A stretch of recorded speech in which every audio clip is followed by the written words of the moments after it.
Samantala mga ka-RSP, oras na para mas kilalanin ang ating sarili. Pag-usapan natin ang bagay na malapit sa iyo. It's time for another Real Talk, self-care at mental health awareness sa All About You. Panoorin po natin to.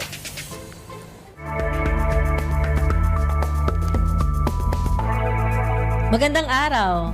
Ako nga pala si Rian Portuguese, your millennial psychologist, at welcome sa All About You, kung saan ito ang safe space mo at pag-uusapan natin ang tungkol sa iyo.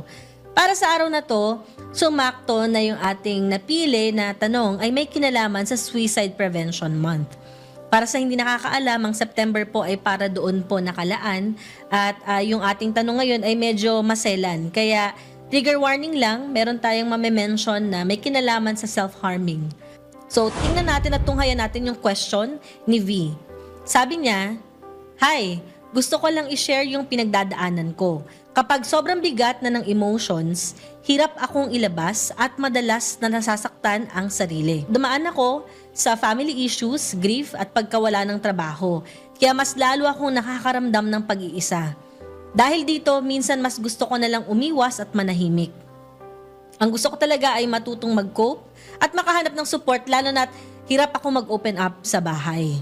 At ito, reminder natin sa lahat ng nakikinig, kung meron kayong mga anak or kapamilya na palagay ninyo ay hindi masyadong nagsasabi ng nararamdaman nila, baka ito na yung pagkakataon natin na mag-reach out tayo sa kanila kasi maaaring meron silang pinagdadaanan na hindi natin totally alam. So ano yung mga practical tips just in case na nandito ka sa punto tulad ni V na ginagawa yung self-harm? Paano ba talaga totally mag-cope? Una dito, gumawa tayo ng safety plan. Ibig sabihin dito, importante na piliin nating mas maging ligtas. Pero para mas maalala natin kung paano yung safety plan, pwede natin tandaan yung mnemonics na CALM.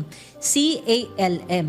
At yung bawat letter na ito ay meron siyang kaakibat na mga reminders natin. For letter C, check the signs.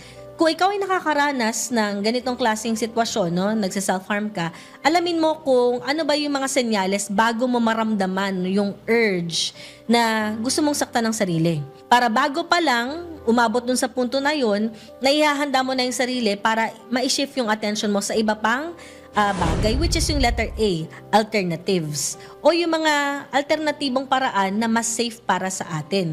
Sumunod, pwede rin natin gawin yung lean on support. Sino kaya yung mga tao na pwedeng magbigay sa'yo ng suporta? At pwede rin tayo syempre lumapit sa mental health professional kung gusto talaga natin na mas maging safe din tayo. Okay? Sumunod ay yung letter M or yung tinatawag nating make safer choices. Tandaan, calm. Isunod natin dito syempre yung pagde-delay. I-delay ang nararamdaman at pangalanan yung nararamdaman. Kasi nakakatulong siya kapag meron tayong pangalan dun sa nafe-feel natin. No? Nalulungkot ako, nahihirapan ako ngayon. Tapos, i-delay mo yung urge.